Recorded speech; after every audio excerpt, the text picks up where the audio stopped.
Good morning everyone, welcome back to my channel. কেমন আছো তোমরা সবাই? আশা করছি সবাই খুব ভালো আছো। আমিও বেশ ভালোই আছি। আজকে হচ্ছে 15 তারিখ, এখন ওই 10টার কাছাকাছি বাজে। সকালবেলা উঠেছি আমি তখন 8:30 মতন। ওঠার পর রিন্টুর সঙ্গে বেশ কিছুক্ষণ কথা হলো। বাড়িতে এখন বাবা মা দুজনের কেউই নেই। বাবা তো কাজে বেরিয়ে গেছে আর মাও গেছে একটু দোকানে। আমি এদিকে বিছানাপত্র সমস্তটাই গোছাচ্ছি। গতকাল দুপুর থেকে হঠাৎই প্রচণ্ড গরমটা বেড়েছে। সকালবেলার দিকটা তো কালকে অতটা গরম ছিল না, কিন্তু আজকে সকালবেলায় ভীষণ গরম, মানে ঘরে থাকাই যাচ্ছে না, এত প্রচণ্ড গরম। আর এই গরমে না কোনো কাজ করতেও দেখবে ভালো লাগে না। তবে যেটুকুটা এই বাড়িতে আমার টুকটাক কাজ সেগুলো তো করতেই হবে। আমার তো না এখন রান্নাঘরে সেভাবে কোনো কাজই নেই, কিন্তু মা যখন রান্না করছে গরমের মধ্যে কত কষ্ট হচ্ছে, তার সঙ্গে বাবাকে তো কাজে যেতেই হচ্ছে। এই গরমে যারা বাইরে সারাদিন কাজ করছে তাদের কতটা কষ্ট হচ্ছে ভাবো। আর মা আমাকে বলেই গেছিলো ছাতু গুলে খেয়ে নেওয়ার জন্য, তবে ওই মা না আসা অবধি না কিছু খেতেও যেন ভালো লাগে না। মা এদিকে চলে এসেছে, তারপর মা আমাকে জিজ্ঞেস করলো চা খাবো কিনা। তবে আমি যেহেতু আজকে ব্রেকফাস্টে ছাতু খাবো সেই জন্য চাটা আর খাইনি, এখানে ছাতু গুলে নিয়েছি। মাকেও বললাম খেতে, মার আবার ছাতুটা একদম ভালো লাগে না, তো মা আর খাইনি, আমি খেয়েছি। আর দেখো বাইরে হাওয়া তো দিচ্ছে, কিন্তু সে হাওয়া ঘর অব্দি আসছে না, আর প্রচন্ড গরম আজকে। আর মা এদিকে রান্না করছে ঝিঙে দিয়ে পোস্ত কিছু একটা করছিল, ঝিঙে দিয়ে পেঁয়াজ দিয়ে যতদূর সম্ভব করেছিল। আমি না এটা খাইনি, যেহেতু কালকে চিকেন হয়েছিল আর কিছুটা চিকেন ছিল, আমার ওটা দিয়ে হয়ে গেছে। এদিকে মামি ফোন করে মাকে ডেকেছিল, আম তার সঙ্গে পোলাও আর আলুর দম দিয়েছিল, তো আমি আর মা জলখাবারে ওটাই খেয়েছি, ছাতুও খেয়েছি। তারপরে যেহেতু ফোনটা করেছে তো সেই জন্য মা গেছিল, আর যাওয়ার পরে তো নিয়ে এসেছে। আর এটার দুপুর অবধি রাখলে যদি নষ্ট হয়ে যায়, যেহেতু ফ্রিজ থেকে বের করে দিয়েছে সেই জন্য খেয়ে নিয়েছিলাম। আর তারপরে আমি আর মা এখন ঝটপট করে রেডি হচ্ছি। আর একটু সকাল সকাল রেডি হয়ে বেরোতে হতো, কিন্তু কি আর করা যাবে, মার যেহেতু টুকটাক কাজ ছিল সেই সমস্ত করতে করতে অনেকটা দেরি হয়ে গেছে। আর এদিকে রিন্টু ট্রেনে উঠে আমাকে ফোন করেছিল, তো ওর সাথে কথা বলতে বলতে রেডি হচ্ছিলাম। আর যেদিন দেখবে যত বেশি দেরি হয় সেদিন যেন কিছুই খুঁজে পাওয়া যায় না, কোনো ডকুমেন্টস ঠিকভাবে খুঁজে পাচ্ছিলাম না। অবশেষে সবটাই রেডি করতে পেরেছি। হ্যাঁ, এইটা আমি আমার বরের থেকে শিখেছি, জানিস তো। মেয়েটা ছাড়া তুই কারোর কথা অনুগ্রহ করে শুনিস। এইদিকে একগাদা দেরি হয়ে গেছে, তার মধ্যে আমার রেডি হওয়াই হচ্ছে না। তবে যা যা ইউজ করেছি সমস্ত প্রোডাক্ট আমি ট্যাগ করে দেবো, তোমরা চেক করতে পারো। বাচ্চা 11টা মা, আর আমি এখন বেরালাম। তাও ভাগ্যি ভালো আজকে রোদটা অতটা নেই, মেঘমেঘ করে আছে, বৃষ্টি কখন নামে সেটাই দেখার। তার আগে অব্দি চেষ্টা করবো তাড়াতাড়ি কাজটা করে আসা। তো চলো, এদিকে পেছনে মাও আছে। রোদ নেই তো কি হয়েছে, কেমন একটা ঘুমোট টাইপের গরম। টোটোটা ফাঁকা চলে গেল, টোটোটাকে ডাকলা না।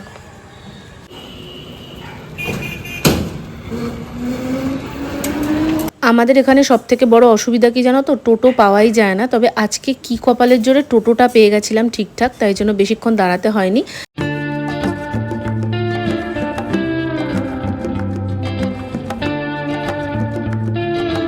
ব্যাংকের কাজ করতে গিয়ে তো আরও অনেক প্রবলেম বেরিয়েছে, তো সেই সমস্ত কাজ মিটিয়ে অবশেষে আমরা ফাইনালি বাড়ি চলে এসেছি। আর বেশ মেঘ করেছে, বাইরে বেশ ভালো মেঘ করেছে। ব্যাংকের কোনো কাজ তো হয়নি, এসে বেশ কিছুক্ষণ লাইভ করলাম।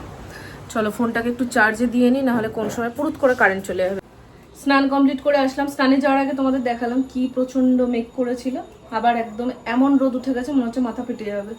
কোনো বৃষ্টি ফৃষ্টি হলো না, শুধু গুড়ুম গুড়ুম তুরুম তুরুম করে সব মেঘ চলে গেল। স্নান করে আসলাম, এসে মনে হচ্ছে যেন একটু স্বস্তি। আর ওই যে বলে না কাজ করতে যাই কাণ্ড ঘটে যায়, সেরকমই অবস্থা হয়েছে আজকে। দেখো এই হাত থেকে পড়লো পটাশ করে, একদম ভেঙে দুটুকরো হয়ে গেছে। আমার এটা এত ভালো ছিল, এটা সেন্ট বোটানিকা নিম কাঠের ছিল, গেছে এটা দুটুকরো হয়ে গেছে।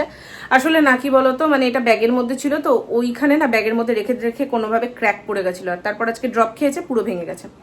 আর আজকে আমাদের বিশাল থেকে কিছু জিনিস অর্ডার দেওয়া ছিল, গ্রসারির জিনিস, সেগুলো আসার কথা। আমি ইচ্ছা করে টাইম স্লট সিলেক্ট করে রেখেছিলাম বিকালবেলা, মানে সন্ধ্যেবেলায় 6টার পর, যাতে আমরা তো থাকবো না, সেই জন্য কালকে অর্ডার করেছিলাম। কিন্তু ওরা ফোন করেছে, তখন আমি রাস্তায়, আমাকে বলছে ম্যাম চলে এসেছি, আসলে সন্ধ্যেবেলা একটু প্রবলেম ছিল। কি বলবো, বললাম ঠিক আছে আপনি পাশের বাড়ি দিয়ে দিন। তো পাশের বাড়ি দিয়ে গেছিলো, সেটা আবার কালেক্ট করলাম। আমি একটা চিপস অর্ডার করেছিলাম, বিশালের চিপসগুলো না কোয়ান্টিটিতে অনেকটা বেশি থাকে। আর আমার মা দেখো আসবে বলে শুধুমাত্র টুকি মারছে, ওখান থেকে চলে আসলেই মিটে যায় না, ওখান থেকে দাঁড়িয়ে 3বার করে টুকি মারছে। তো যাই হোক, সেই চিপস অর্ডার করেছিলাম, সেই চিপসটা আমি এখন খাবো। তবে ও ঘরে বসে ফ্যানটা চালিয়ে খাবো, প্রচণ্ড গরম লাগছে।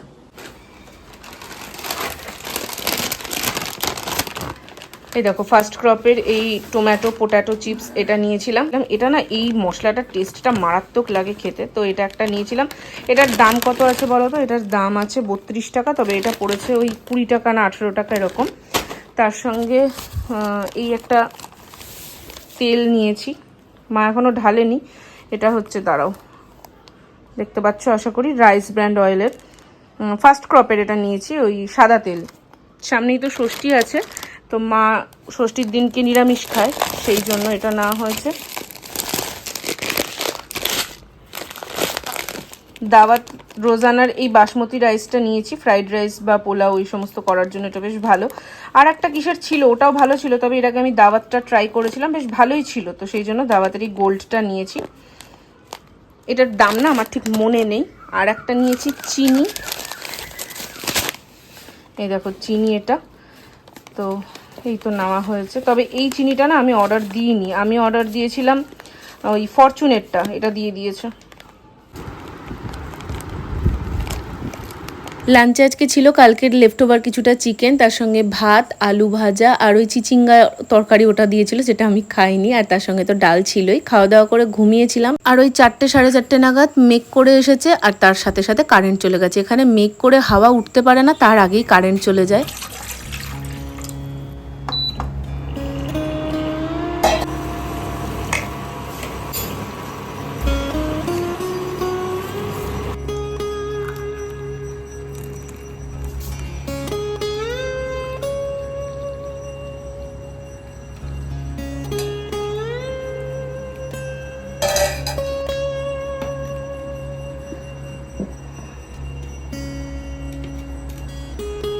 দুপুরবেলাতেই কারেন্ট না থাকার জন্য ঘুমোতে পারছি না, ভাবছি রাত্রিবেলায় ঘুমাবো। রাত্রে তো ঘুম আসতে আমার অনেকটাই দেরি হয়ে যায়। আর সকালবেলা এখন মাঝে মধ্যেই 6টা নাগাদ কারেন্ট যাচ্ছে, আর একদম 10টার পর কারেন্ট আসছে। এতক্ষণ ধরে নাকি কাজ হচ্ছে। এই গরমের মধ্যে যদি কারেন্ট এতক্ষণ ধরে অফ থাকে, যত সকালই হোক কেমন গরম হয় ভাবো তো। আর জানো তো, ঘুম থেকে উঠেই এরকম গরমের মধ্যে পুরো ঘেমে স্নান হয়ে যাচ্ছি, তারপরে আবার কারেন্ট আসলে গা ধুয়ে আসছি। এই চক্করে না আমার বেশ ঠান্ডাও লেগে গেছে। এর আগের দিনকে তো মাথা প্রচন্ড যন্ত্রণা করছিল, আর যেদিনকে শ্যাম্পু করছি সেদিন তো মাথার যন্ত্রণায় বিকেলের পর থেকে থাকতেই পারছি না। কি করব, এই যে ওয়েদার, একবার বৃষ্টি একবার গরম, আর যেইটুকু টাইম বৃষ্টি হচ্ছে ওইটুকু টাইমটাই স্বস্তি লাগছে, তারপরে তো আবার প্রচন্ড গরম পড়ছে।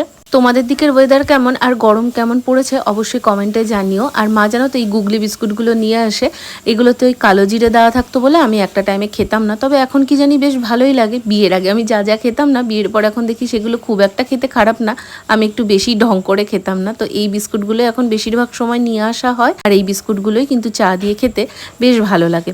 এদিকে চা খেয়ে আমি এখন একটু ঘরটা ঝাঁট দিচ্ছিলাম।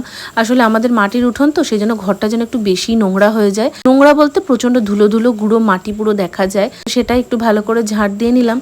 আগে একদিন শর্ট ভিডিওতে তো তোমাদের বলেছিলাম কেন আমি ভিডিও দিচ্ছি না, বা ভিডিও দেওয়ার মনটাও কোথাও গিয়ে একদমই নষ্ট হয়ে গেছে। তবে জানো তো, ভিডিওটা আমার কাছে এখন শখের থেকে বেশি প্রয়োজন, কারণ এখান থেকে যে টাকাটা আমি ইনকাম করি সেই টাকাটা দিয়ে কিন্তু আমি উড়িয়ে আসবো বা ফালতু খরচা করব এরকম মানসিকতা আমার নেই। এই টাকাটা না আমার এখন প্রয়োজন। সামনের দিনে অনেক কিছু করার আছে, জীবনটায় কিছুটা গুছানোর তো ইচ্ছে আছেই, আর সব কিছুর জন্যই কিন্তু অনেকটা টাকার দরকার। যে কোনো কাজই তুমি আজকে করতে যাও, সেটা ঘরের কাজ হোক বা সংসারের যে কোনো কাজ, সেই ক্ষেত্রেই কিন্তু এখন সব কিছুর দাম অনেকটাই বেশি। তো সেই কারণে না আমি একটা দুবিধায় পড়ে গেছি যে ভিডিওটা কি করব। তবে লোকের জন্য নিজের সর্বনাশ ডেকে আনার তো কোনো মানে হয় না, কারণ এই টাকাটার আমার এখন সত্যি প্রয়োজন। এমন না যে আমি লাখ লাখ টাকা পাচ্ছি, তবে যদি এক বছরে 5,000 টাকাও আসে সেটাও কিন্তু আমার কাছে অনেকটাই। তুমি খারাপ আছো জানলে লোকে আহাউহু করবে, কিন্তু অনেকেই আছে যারা এই আহাউহু মুখে বলেও বেশ মজা পায়। তাই নিজের সমস্যা থেকে উদ্ধারের রাস্তা নিজেকেই করতে হবে, এটা আমি খুব ভালো করে বুঝে গেছি। আর সোশ্যাল মিডিয়া থেকে আজকের দিনে দাঁড়িয়ে টাকা ইনকাম করাটা না অনেকটাই ডিফিকাল্ট। তুমি যদি ক্রিঞ্জ বানাতে পারো তাহলে সেটা অনেকটাই সহজ, কিন্তু সৎপথে থেকে ভালোভাবে ভিডিও করে আমাদের মতন মধ্যবিত্ত ঘরে, মধ্যবিত্ত বলবো না, নিম্ন মধ্যবিত্ত ঘরে টাকা ইনকাম করাটা কিন্তু অনেকটাই ডিফিকাল্ট। কারণ এখন সবাই ঘরে ঘরে ইউটিউবার, সবাই ভিডিও করে, কে কার ভিডিও দেখবে বলো, সবাই নিজের ভিডিও করতে ব্যস্ত। তার মাঝেও তোমরা কিছু মানুষ আছো যারা আমার ভিডিও দেখো, আমি ভিডিও না দিলে আমার খোঁজ নাও, এটা আমার কাছে অনেক বড় প্রাপ্তি। এখান থেকে যদি আমি বছর অন্তে 3-4 হাজার টাকাও কিছু পাই, সেটা কিন্তু আমার পরিস্থিতির উন্নতিতে অনেকটাই সাহায্য করবে। যাই হোক, তোমাদের সঙ্গে কথায় কথায় খাটটা গোছালাম। আর ওদিকে দেখো বালিশের ওপর দুটো জিনিস রয়েছে, এটা আর আজকে তোমাদের সাথে শেয়ার করছি না। বিশাল থেকে সন্ধ্যেবেলায় কয়েকটা জিনিস অর্ডার দিয়েছিলাম, তবে সেগুলো ও বাড়ির জন্য, কালকে তোমাদের সঙ্গে অবশ্যই শেয়ার করে দেবো। এখন মা ওদিকে রান্নার জোগাড় করছে। আসলে আজকে সকালবেলায় তো একদম সিম্পল হয়েছিল, তাই রাত্রিবেলা একটু ডিমের ঝোল করবে, তারই প্রিপারেশন মা নিচ্ছে। আর হয়তো ব্যাকগ্রাউন্ডে যখন আওয়াজটা পাচ্ছ, মা তখন ওই ডিমের ঝোল ঝোলটাই রান্না করছে। জানো তো এই ভিডিওটা যেদিনের, আমি সেদিনই সন্ধ্যাবেলা বসে ভিডিওটায় ভয়েস দিচ্ছিলাম, আর মা সেই টাইমে রান্না করছিল। আজকে রাত্রের দিকটা ওয়েদারটা একটু ঠান্ডা, গাটা ধুয়ে এসে ভয়েস দিচ্ছি ফ্যানটা অফ করে, অতটা কষ্ট হচ্ছিল না। সেই জন্যই রান্নার আওয়াজটা তোমরা ব্যাকগ্রাউন্ডে পাচ্ছ। এদিকে ঘরটা ঠিকঠাকভাবে গুছিয়ে নিলাম, রাতের জন্য বিছানাটা ঝাড় দিয়ে পরিষ্কার করে নিয়ে আমি মাকে জিজ্ঞেস করছিলাম ডিমটা আমি করব কিনা, কারণ এত রাত্রিবেলায় শুধুমাত্র আমি বললাম বলেই মা আবার ডিমের ঝোলটা করছে। মা না হলে ভেবেছিল আলু সেদ্ধ মাখা হয়েছে আর ডিম ভাজা হবে, তবে আমি বললাম বলেই করছে মা আবার।